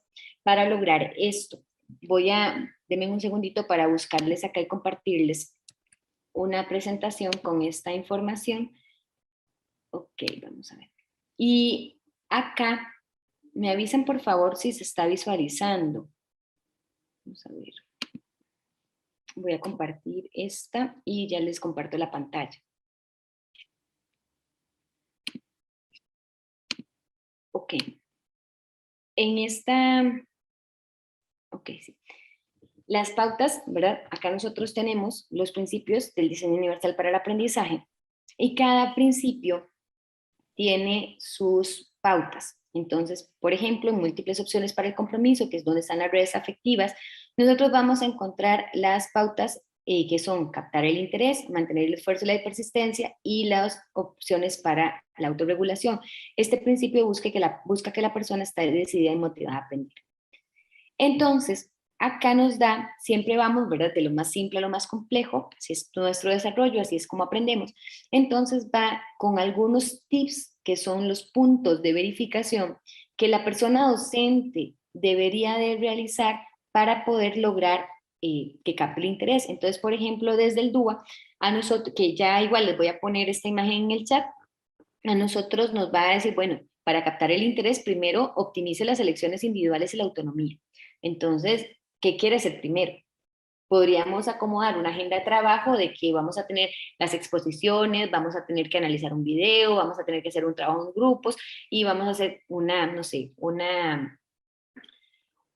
pues una presentación sobre el análisis del trabajo en grupo. Entonces, ¿qué queremos hacer primero? Y en función de eso acomodamos optimizar la relevancia, el valor y la autenticidad, o sea, que la persona se sienta de verdad parte de estar ahí. Y obviamente minimizar las amenazas y las distracciones. Entonces, esto nos va a ayudar a que la persona de verdad accese.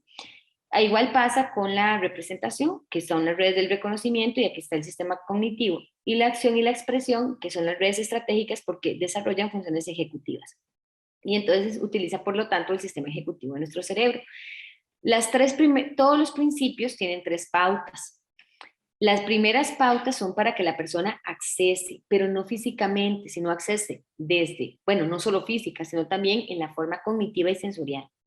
Las segundas pautas son para que la persona construya y sea protagonista de su aprendizaje. Y las terceras pautas son para que la persona internalice. Entonces, como podemos ver en la imagen, tienen una relación vertical como horizontal y me van a permitir a mí desarrollar las habilidades.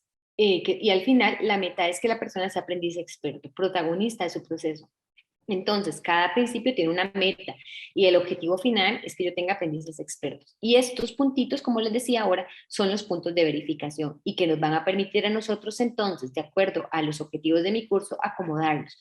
Cuando nosotros nos piden ejemplos, a mí de verdad yo podría dar ejemplos de educación primaria o de la parte de educación especial y tal vez de algún, no sé, que me dan un tema y lo podríamos tratar de acomodar.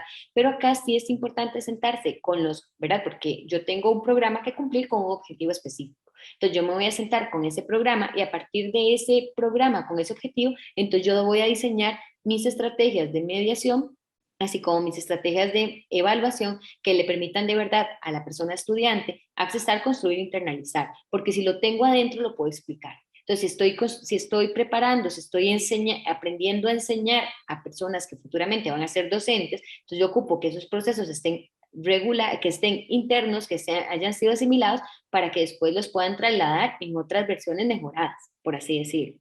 No sé si quedó claro, tal vez, y esta imagen con todo el gusto se la facilito. No sé si le Muchas quedó. gracias. Muchas gracias, doña Carolina. Tenemos otra consulta más y tenemos varias más. Y agradecemos a todas las personas que están haciendo sus consultas y aportes.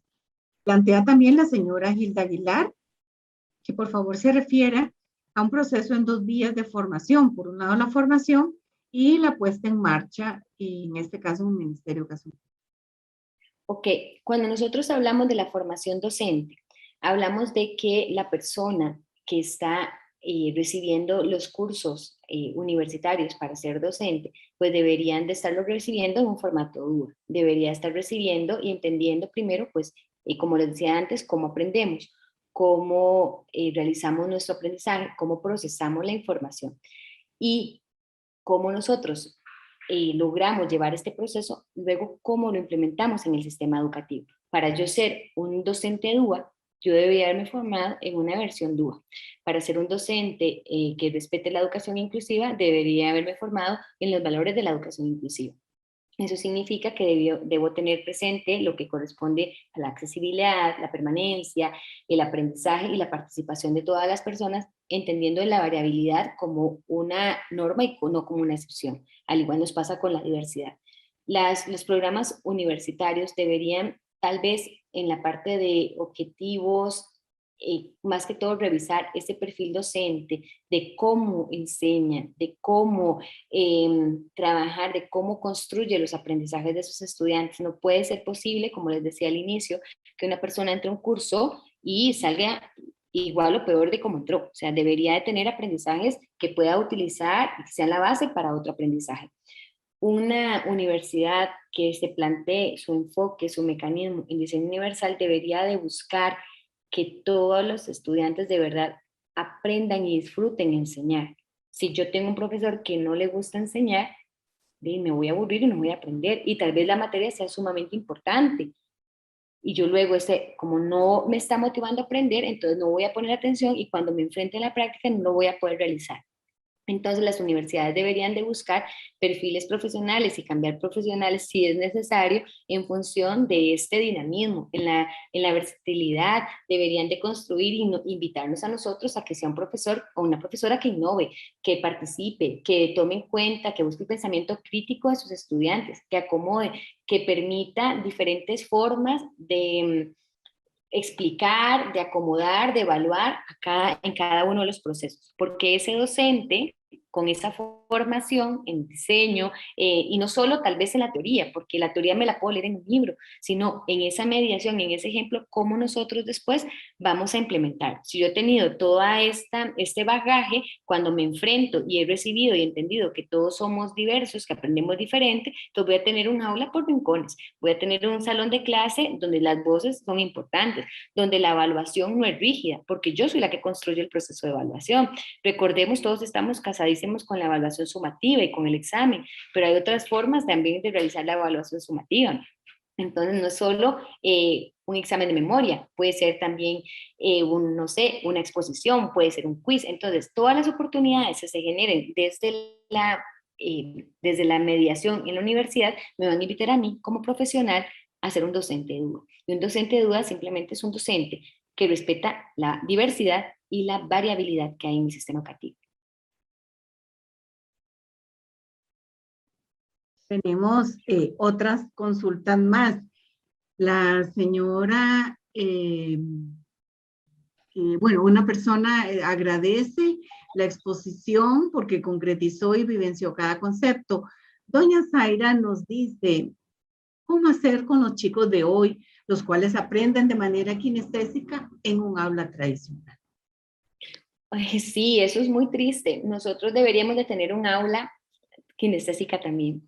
Nosotros deberíamos de tener un aula para todos, deberíamos de tener un aula divertida, donde la persona primero se sienta invitada. Nosotros mantenemos el aula tradicional. Cuando a nosotros nos dan las políticas educativas, por ejemplo, en una escuela, en un centro educativo, si yo analizo la política curricular y la política educativa, me dice que la persona es el centro del proceso educativo.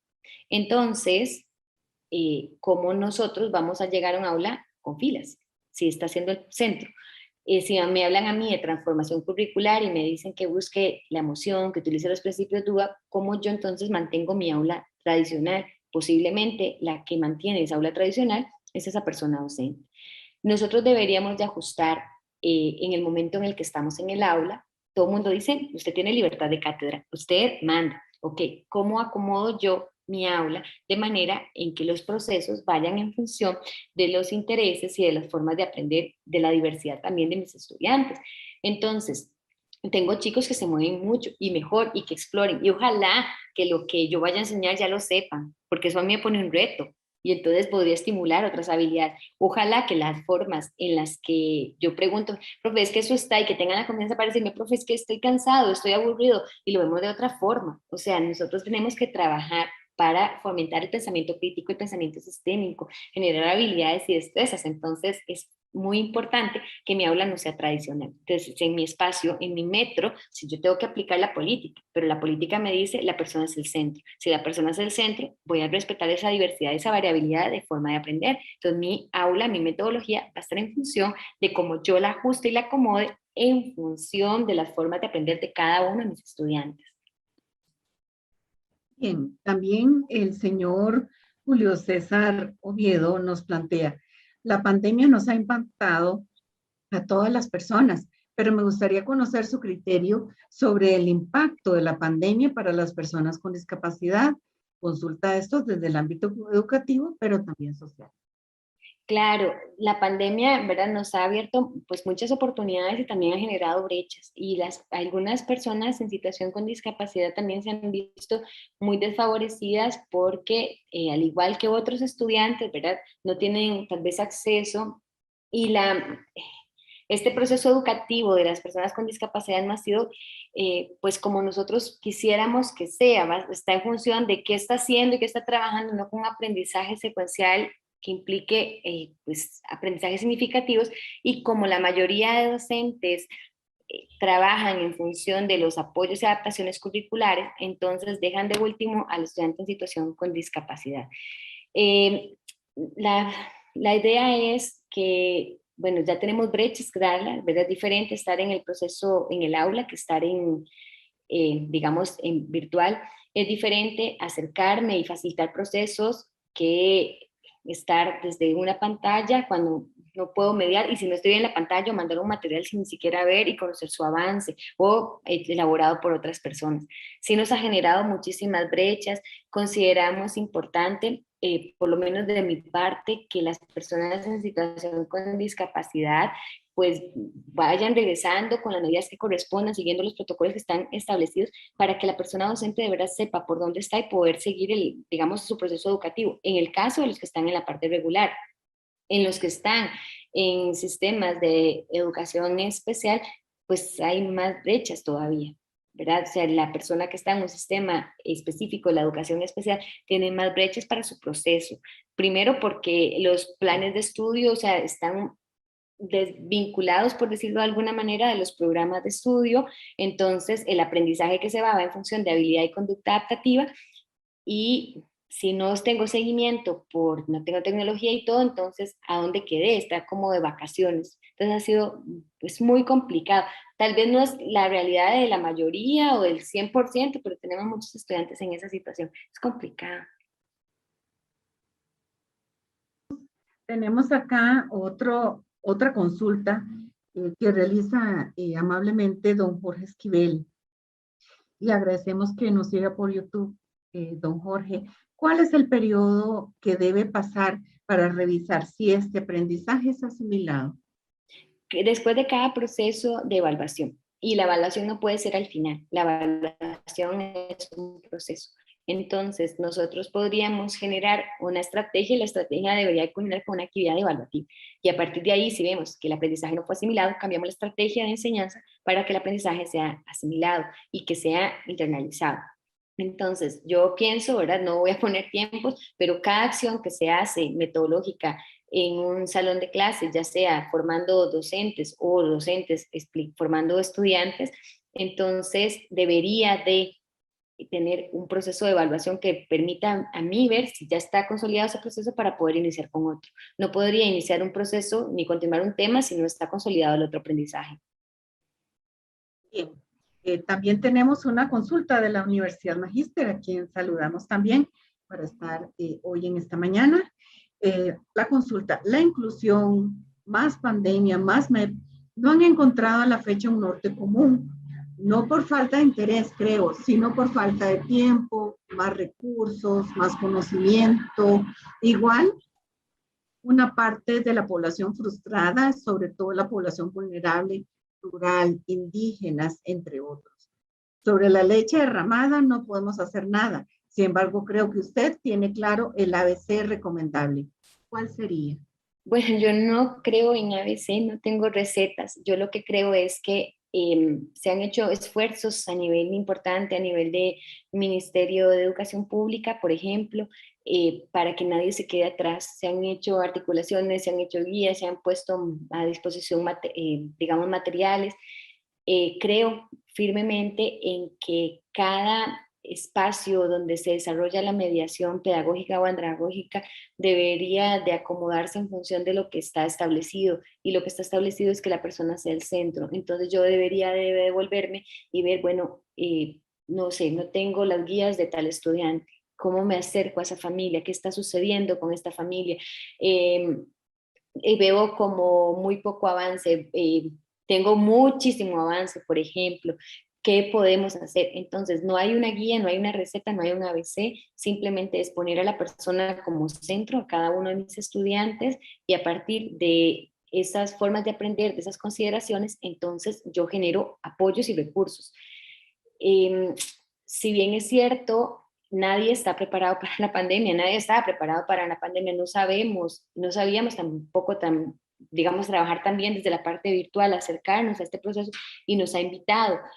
Un día esto me hizo muchísima gracia a mi sobrino porque le hicieron un examen en unas sílabas, está en primer grado, que debería de estar leyendo con sus compañeros, él ya lee más que esas sílabas, muchas más, y entonces le hicieron el examen y él observa que la profesora va otra vez preguntándole lo mismo a cada uno de sus estudiantes, su estrategia, y entonces mi sobrino abre el micrófono, me cuenta a mi hermana y le dice, niña, ya yo respondí, entonces me retiro de la clase.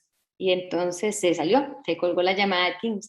Entonces yo me pregunto, bueno, ¿cuál fue la estrategia de la docente para que mi estudiante permaneciera? Porque ya fue aburrido y simplemente se salió. Entonces también no hay un ABC, sin embargo creo que deberíamos de pensar en la diversidad que tenemos para poder crear pues mi ABC como docente. dentro de la metodología, bueno, del enfoque que me invita el dúo, que sería cómo accesamos, cómo participamos y cómo aprendemos desde la forma tomando en cuenta la diversidad y la variabilidad. Muy bien, gracias. También doña Laura de la Universidad Cefotec hace un comentario y una pregunta. Utiliza las pautas relacionadas con el curso que se debe dar, entiendo. Muchas gracias. Por otra parte, plantea que si hay alguna guía de cómo implementar esas prácticas DUA en los cursos, un poco más práctica que les oriente. La primera pregunta no la escuché bien, doña Gretel. Disculpe, ¿me la podría repetir? Claro, la primera es un comentario, utilizar las pautas relacionadas con el curso que se debe dar, entiendo. Muchas gracias.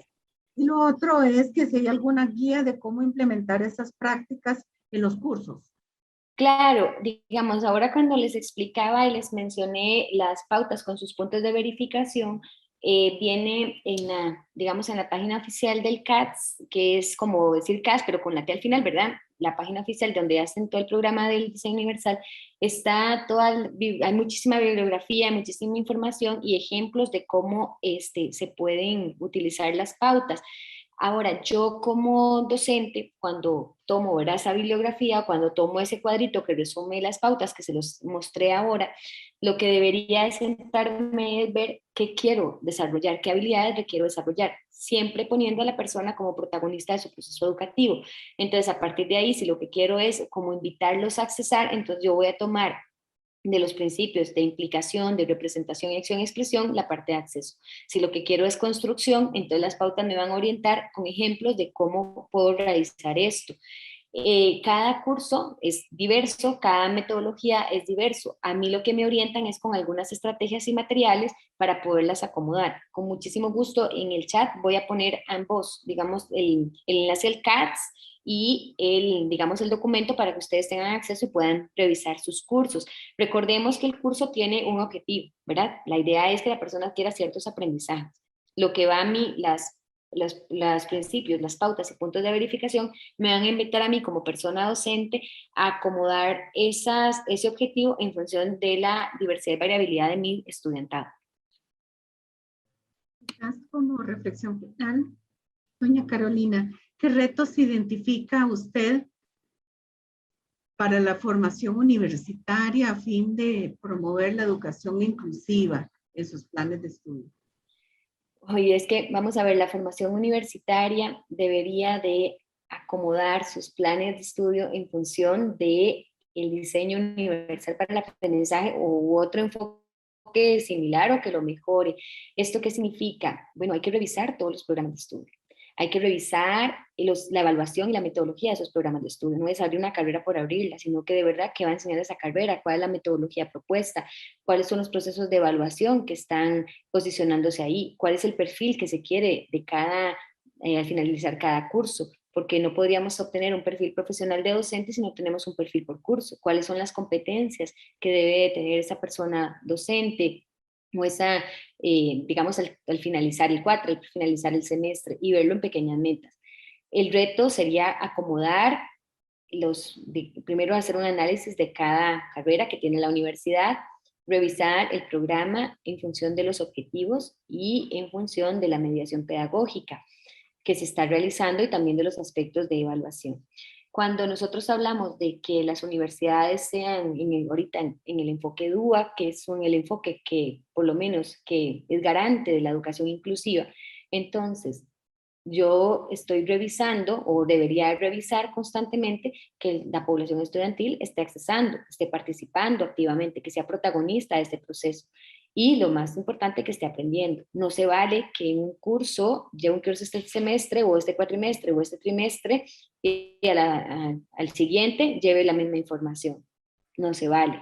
O sea, implica cambios, implica revisión y acomodar también cómo el docente, cómo la persona que media el proceso implementa esas prácticas en función del diseño universal, es que tal vez de una metodología que invita al pensamiento crítico, una metodología creativa, que sea por espacios, que el uso de la memoria quede para la consolidación de aprendizajes y que sea un proceso interno y no que sea externo, aprendes esto de memoria y lo acomode. Entonces habría que revisar pienso que cada uno de los programas, también el perfil de metodología de cada docente, las evaluaciones que se realizan al final de curso lectivo deberían de permitir, más que llenar una encuesta al final, si estoy de acuerdo o no, o sea, cuáles son los puntos de mejora como estudiante, o sea, devolver ese pensamiento crítico, que la persona diga, creo que se podría mejorar en esto, y validar esa voz para que las otras personas que hagan ese curso tengan una versión mejorada de ese docente.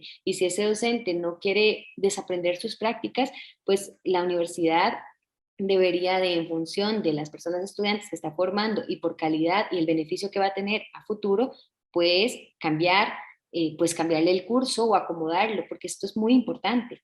Es muy importante lo que yo estoy enseñando, lo que estoy recibiendo, porque así lo voy a mediar. Y va a depender de esos esquemas que se me logren remover, si logro ser una docente de puertas abiertas que promueve la inclusión y que planea y diseña para todos, o sigo siendo ese docente que planeo para la norma y genero adaptaciones al currículo. Muy bien, muchísimas gracias a todas las personas que nos honraron con sus consultas, con sus preguntas, y damos por cerrada este periodo de preguntas. Gracias. Gracias a usted, doña Gretel, y también a doña Carolina. Como cierre de esta actividad, la señora Nuria Isabel Méndez Garita, directora ejecutiva del CONESUB, expondrá una reflexión final de esta actividad.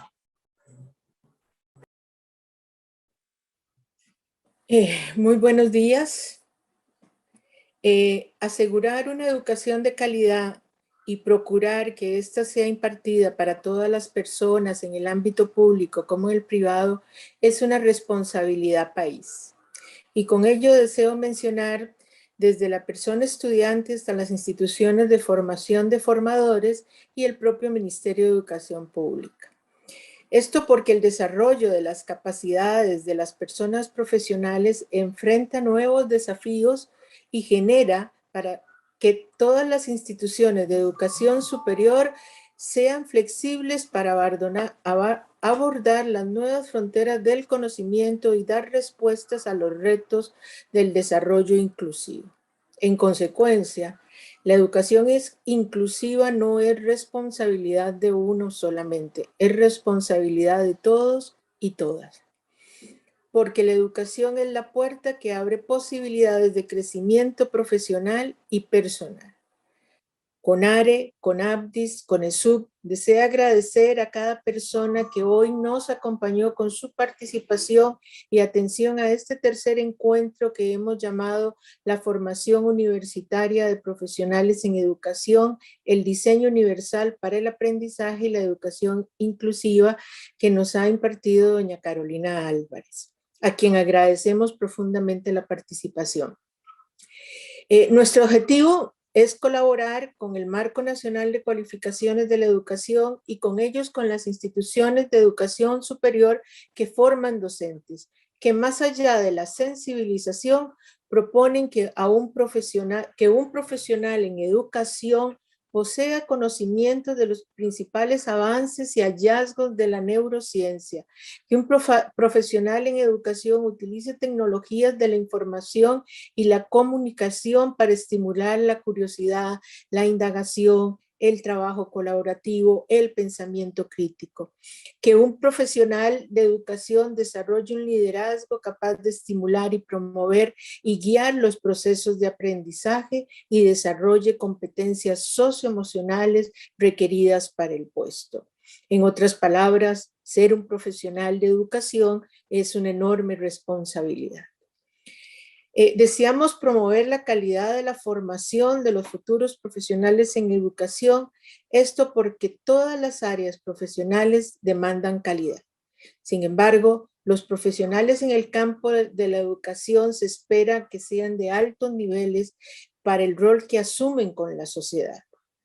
Como directora ejecutiva del CONESUB, junto con la subcomisión que ha desarrollado las diferentes actividades de cooperación con el Marco Nacional de Cualificaciones de la Educación, deseo agradecer la colaboración expresa de doña Carolina, expositora del día de hoy, del CONARE, a doña Lorena y a la dirección académica del CONARE encabezada por doña Catalina Pereira, al CONABDIS, doña Lisbeth y doña Gretel, así como a los compañeros de la Universidad Estatal a Distancia, el equipo técnico de CONABDIS y CONARE que nos ha permitido divulgar esta serie de actividades que esperamos que hayan sido de provecho para cada uno de ustedes, pero en especial para las instituciones de educación superior, para quienes trabajan en la formación de formadores, para quienes vemos con la enseñanza en términos generales.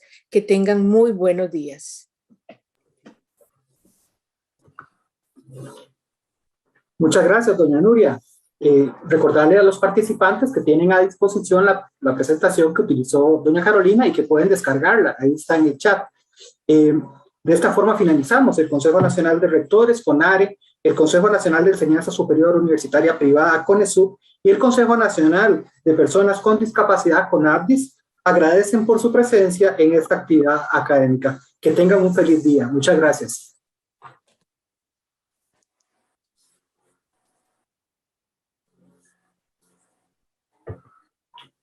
Créditos de esta actividad: producción general, Carla Vargas Molina, del programa de videocomunicación; producción académica, Consejo Nacional de Rectores, Comisión de Decanas y Decanos de Educación, Consejo Nacional de Personas con Discapacidad; realización, Rubén Gómez Sánchez.